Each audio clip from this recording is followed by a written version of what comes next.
Hello guys, good morning, જય શ્રી કૃષ્ણ. મારી ચેનલમાં સ્વાગત છે તમારું. અને આજે મોર્નિંગ રૂટીન શેર કરીશ. જો તમને મારો વિડીયો ગમે તો લાઈક કરજો, શેર કરો અને સબસ્ક્રાઈબ કરજો. કમેન્ટમાં લખીને જણાવજો કે કેવો લાગે વિડીયો. દિશાને 7 વાગે સ્કૂલનો ટાઈમ છે, એટલે 6 વાગે ફ્રેશ થઈ અને ચા મીઠી અને ભાખરી બનાવું. અને રોટલી નથી ભાવતી, ભાખરી ભાવે છે એટલે ભાખરી બનાવી દઉં સવારમાં. અને લંચ બોક્સમાં સેન્ડવિચ બનાવી. ભાખરીનો લોટ તૈયાર છે હવે. અને ચા રેડી થઈ ગયા એટલે ચાને હું થર્મોસમાં ટ્રાન્સફર કરી અને એને સાઈડમાં રાખી દઉં અને ભાખરી તૈયાર કરી દઉં.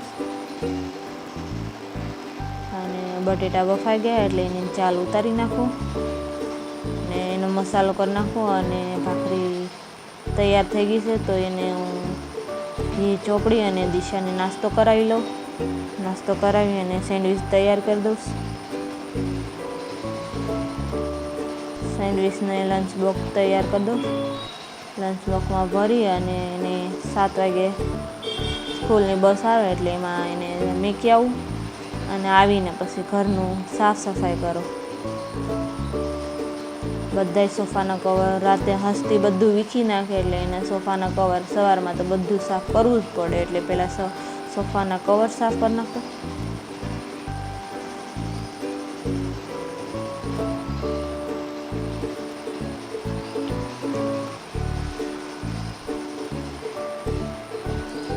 સવારમાં બહુ જ કામ હોય.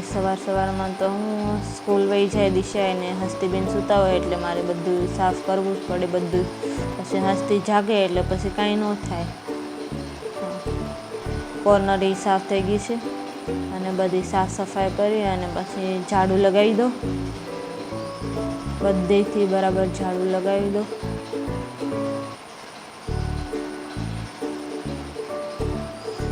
પ્લેટફોર્મ સાફ કરી નાખો અને નીચેથી બધેથી ઝાડુ લગાવી દો. સુપડીમાં ભરી અને ડસ્ટબિનમાં નાખી દઉં. નાસ્તો બનાવ્યો હતો તેના વાસણ છે તો વાસણ એને બધા વાસણ માંજી નાખું.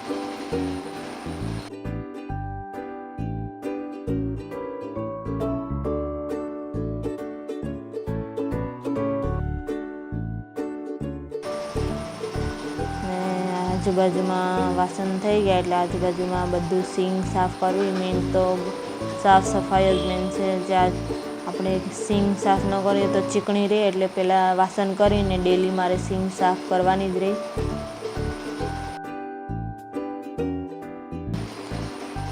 માટલામાં પાણી ભરી લો અને હસ્તીબેન સૂતાશે એટલે હું હવે નાહી ધોઈ અને દિયાબત્તી કરું.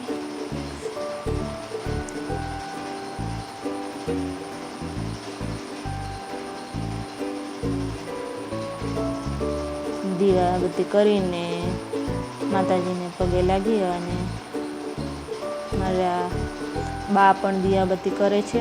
અને પછી ઉંબરો લીપી નાખું. ઉંબરો લીપીને થોડીક સેલ્ફી પાડી, ફોટા પાડ્યા, ચા પીધી. પછી આરામથી ચા પી અને હસ્તીબેન જાગી ગયા એટલે એને નાસ્તો કરાવી દીધો હતો. નાસ્તો કરાવી અને બેડ સાફ કરી નાખું. નવાર બેડશીટ પાથરી દો. મોર્નિંગ રૂટીન મારી આ જ હોય છે. ઝાડુ, કચરા પોતા, દિશાને સ્કૂલમાં મોકલવાની, તૈયાર કરવાની, એને નવડાવી ધોવડાવીને તૈયાર કરો અને ઉઠાડો, નાસ્તો કરાવો, વાસણને મારી મોર્નિંગ રૂટીન આ જ છે. જો મારે ડેલી ફરજિયાત કરવી જ પડે. કપડાં મશીનમાં નાખી દીધા. હસ્તી અને વેદાંશી બી રમાઈ ગયા છે. અને bye bye. Thanks for watching. મળશું નવા બ્લોગ સાથે.